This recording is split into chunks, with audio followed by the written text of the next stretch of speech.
यार कल तो पार्टी है, कितना सारा खाना खाने को मिलेगा। एक काम करती हूँ, मैं ना आज रात को खाना खाती ही नहीं हूँ ताकि कल ना पेट भर के खाना खा सकूँ। A few moments later. यार बहुत सारा खाना खा लिया, मेरा तो पेट एकदम भर चुका है। आपके साथ भी ऐसा ही होता है क्या जब आप बारबेक्यू नेशन में अनलिमिटेड फूड खाने जाते हैं? तो hello everyone, welcome back to Ticker. मैं हूं कीर्ति और आज हम बात करने वाले हैं बारबेक्यू नेशन के आईपीओ के बारे में। जानेंगे कि क्या है खास इसके बिजनेस मॉडल में और क्या हमें इस आईपीओ के लिए अप्लाई करना चाहिए या नहीं। लेकिन उससे पहले अगर आप इस चैनल पे न्यू हैं या चैनल को सब्सक्राइब नहीं किया है तो देर किस बात की, जल्दी से सब्सक्राइब कर दीजिए और बेल आइकन को हिट कर दीजिए ताकि आने वाली सारी वीडियोस की नोटिफिकेशंस आप तक पहुंचती रहे। और अगर आप डेली फाइनेंशियल न्यूज के बारे में अपडेटेड रहना चाहते हैं तो आप हमारे इस फ्री न्यूज़लेटर टिकर टॉक्स को सब्सक्राइब कर सकते हैं। इसकी लिंक हमने डिस्क्रिप्शन बॉक्स में दे दी है। बारबेक्यू नेशन को तो सभी जानते हैं कि उनकी चेन ऑफ रेस्टोरेंट्स है, बट क्या आप ये जानते हैं कि ये रेस्टोरेंट में राकेश झुनझुनवाला जी की इन्वेस्टमेंट फर्म एल्केमी ने भी इन्वेस्ट किया है और रिसेंटली जुबिलेंट फूडवर्क्स ने भी इस कंपनी में 10% का स्टेक लिया है। और इनके प्रमोटर्स है Sayaji hotels, Sayaji housekeeping services, Qayum Danani, Rauf Danani and Suchitra Danani. Personally मुझे तो बारबेक्यू नेशन बहुत पसंद है और मैं साल में 2 बार मिनिमम तो वहाँ जाती ही हूँ। अब आप बोलेंगे कि इतना पसंद है तो सिर्फ 2 बार ही क्यों जाते हो? क्योंकि मेरे घर से बारबेक्यू नेशन काफ़ी दूर है। अगर आप इस टेबल से देखेंगे तो छत्तीसगढ़ में एक ही बारबेक्यू नेशन है, वो भी रायपुर में, और रायपुर एक टियर 2 सिटी है। और अगर आप नोटिस करेंगे इस टेबल में तो आप देख सकते हैं कि वेस्ट साइड यानी कि महाराष्ट्र में, नॉर्थ साइड यानी कि दिल्ली और यूपी में, साउथ साइड यानी कि कर्नाटक और तमिलनाडु में सबसे ज़्यादा रेस्टोरेंट्स है। तो मतलब बारबेक्यू नेशन मेट्रो सिटीज़ को मेनली टारगेट करता है और उनके अराउंड 92 रेस्टोरेंट्स वो ऑपरेट एंड ओन करते हैं। टियर 2 सिटीज़ में 42 रेस्टोरेंट्स, टियर 1 सिटीज़ में 22 एंड बाकी अदर्स में। तो ये सारे डेटा से हम ये अंदाज़ा तो लगा ही सकते हैं कि एक्सपेंशन करने का स्कोप तो डेफिनेटली है दूसरी सिटीज़ में। और इनफैक्ट वो ये आईपीओ लाभ ही इसलिए रहे हैं ताकि वो न्यू रेस्टोरेंट्स को डेवलप कर सके। तो अगर आपकी सिटी में रेस्टोरेंट नहीं है तो जल्द ही आ सकता है। और अगर आप अपनी सिटी में रेस्टोरेंट जा चुके हैं और आपको वहाँ का खाना अच्छा लगता है तो क्या आप इस कंपनी में इन्वेस्ट कर लेंगे? नहीं, इन्वेस्ट करने के लिए हमें और भी डिटेल्स जानना ज़रूरी है। तो चलिए कुछ और चीज़ों के बारे में भी जानते हैं। तो कंपनी को एनालाइज करने से पहले ये बहुत ज़रूरी है कि आप उस सेक्टर को समझ लें। तो चलिए पहले इस इंडस्ट्री को समझते हैं और इसके कैसे स्कोप है ये जान लेते हैं। इंडियन फूड सर्विस मार्केट पिछले 20-30 सालों में काफ़ी ज़्यादा इवॉल्व हुआ है। एक टाइम था जहां सिर्फ गिने चुने ही ऑर्गेनाइज्ड प्लेयर हुआ करते थे और अनऑर्गेनाइज्ड मार्केट इसे डोमिनेट करता था। ऑल्दो सिनारियो अभी भी सेम ही है कि अनऑर्गेनाइज्ड सेक्टर ही डोमिनेट कर रहा है, बट अब ऑर्गेनाइज्ड प्लेयर गिने चुने नहीं रहे हैं।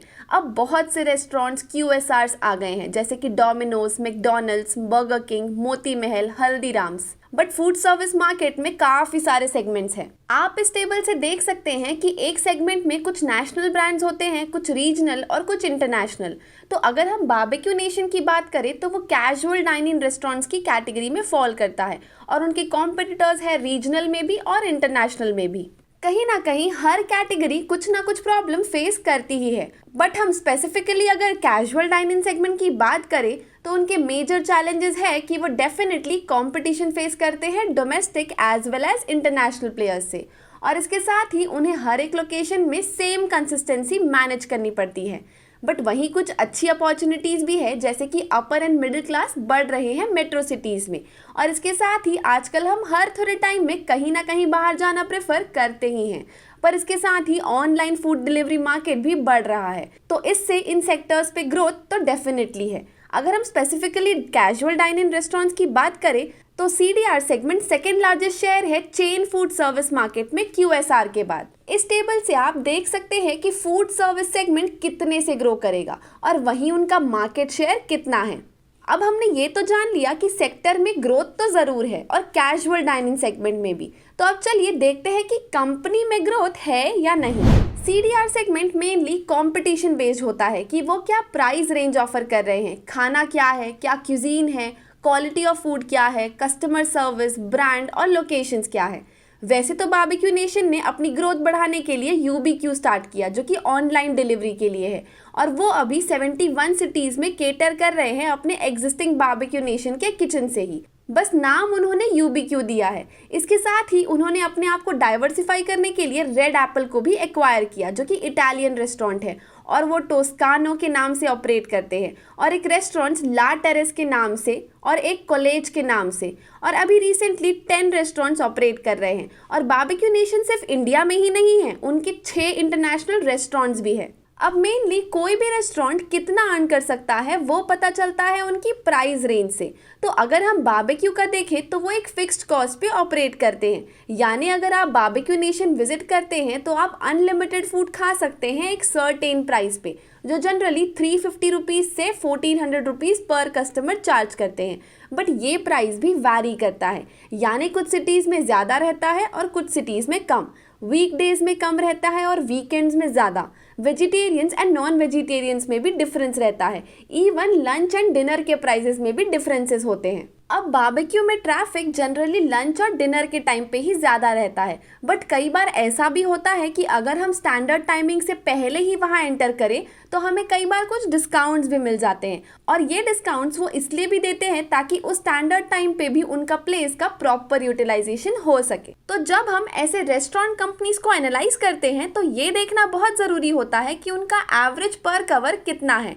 एवरेज पर कवर यानी आप कितना रेवेन्यू जनरेट करते हैं अगर कोई कस्टमर आपके रेस्टोरेंट पे विजिट करता है तो, और ये बहुत ही इंपॉर्टेंट मैट्रिक होता है अगर आप अपना प्रॉफिट मार्जिन बढ़ाना चाहते हैं तो सपोज आपका 50 सीटर रेस्टोरेंट है और आप 15,000 रुपये डेली रेवेन्यू अर्न करना चाहते हैं और आप लंच और डिनर दोनों ऑफर करते हैं, तो आपका APC होगा 150 लंच का और 150 डिनर का, दैट इज 300। अब अगर हम बारबेक्यू का APC देखें तो वो ग्रो हुआ है सिर्फ 2.62% के CAGR के साथ, जो कि हमारे हिसाब से नेग्लिजिबल ग्रोथ है। बारबेक्यू नेशन ने ऑनलाइन भी अपनी प्रेजेंस को बहुत बढ़ाया है, जिससे उनके रिजर्वेशंस के नंबर में एक अच्छा खासा इंक्रीज आया है। फाइनेंशियल ईयर 2020 में अराउंड टोटल रिजर्वेशंस का 46% ऑनलाइन ही हुआ है, और अगर नवंबर 30, 2020 तक का डेटा देखें तो वो परसेंटेज अराउंड 60% था। इसी के साथ ही दिसंबर 2020 तक उनके बारबेक्यू ऐप में 2.2 मिलियन डाउनलोड्स हुए थे। इसके साथ ही हमने ये भी देखा है कि जनरली ये सारे रेस्टोरेंट्स QSRs बहुत ही प्राइम लोकेशन वगैरह में रहते हैं, जैसे कि high streets, malls, airports. But Barbeque Nation ने बहुत ही अच्छी स्ट्रैटेजी यहाँ पे अपनाई है, जहाँ वो केयरफुली अपने रेस्टोरेंट्स लोकेशन को चूज करते हैं। वो ट्राई करते हैं कि वो ऐसी जगह पे अपने रेस्टोरेंट्स बिल्ड करें जैसे कि popular business districts, local market, जहाँ उन्हें हाई स्ट्रीट प्रीमियम रेंटल्स ना देना पड़े। वो अवॉइड करते हैं डेलिबरेटली कोई भी प्राइम लोकेशन में बिल्ड करने से, जस्ट बिकॉज वो रेंट में भी सेव कर पाए, और ये अप्रोच उनके लिए सक्सेसफुल भी रही है। अगर हम उनका रेंट टू रेवेन्यू रेशियो देखें तो वो बड़ा है और रेवेन्यू का सिर्फ 12% ही रेंट में जा रहा है। तो ये सारे बिजनेसेस के लिए लोकेशन चूज करना बहुत ही इंपॉर्टेंट होता है, क्योंकि अगर उन्होंने कोई ऐसी लोकेशन चूज कर ली जहाँ फुटफॉल ही नहीं आ रहे हैं तो ऐसे में इनके बिजनेस पे काफ़ी इम्पैक्ट आ सकता है। इसके साथ ही जैसा कि हमने डिस्कस किया कि उनका रेंट कॉस्ट अफेक्टिव है, और इवन वो अपने लीज एग्रीमेंट में भी लॉन्ग टर्म के लिए आते हैं, that is around 5 to 20 years. But ऐसा हो सकता है कि उनके एग्रीमेंट टर्मिनेट हो जाए कुछ सडन रीजंस की वजह से, जिससे उनके बिजनेसेस पे अफेक्ट आएगा। फॉर एग्जाम्पल 2018 और 21 में कुछ कमर्शियल रीजंस की वजह से उन्हें 5 इंटरनेशनल बारबेक्यू नेशंस को क्लोज करना पड़ा था।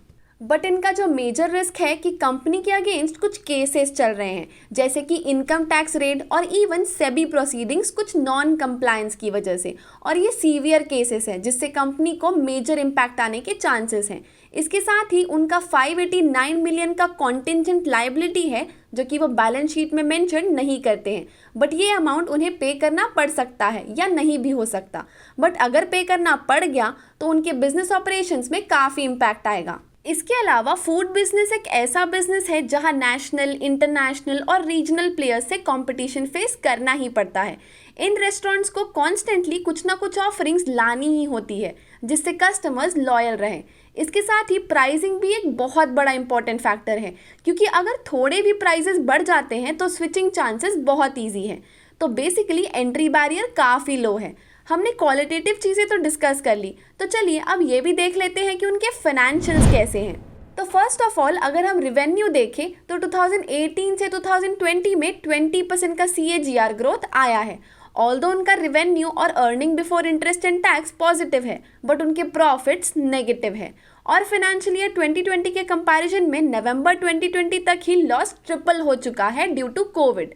और साथ ही उनकी एक और सब्सिडरी थी प्राइम गवर्नमेंट प्राइवेट लिमिटेड, जो कि जॉनी रॉकेट्स के नाम से रेस्टोरेंट्स चलाती थी, बट बारबेक्यू को उनके सारे ऑपरेशंस को क्लोज करना पड़ा कुछ कमर्शियल रीजंस की वजह से, और इस वजह से उन्हें काफ़ी लॉस बियर करना पड़ा है। इसके अलावा जब हम रेस्टोरेंट बिजनेस को एनालाइज करते हैं, उनमें हमें 2-3 मेजर पॉइंट्स ज़रूर देखने चाहिए, जैसे कि रेंट एक्सपेंसेस जो हमने ऑलरेडी डिस्कस किया, देन एम्प्लॉय एक्सपेंसेस, क्योंकि किसी भी रेस्टोरेंट का मेन स्पेंडिंग डेफिनेटली एम्प्लॉयज़ में ही होता है, then same store sales growth कितनी है।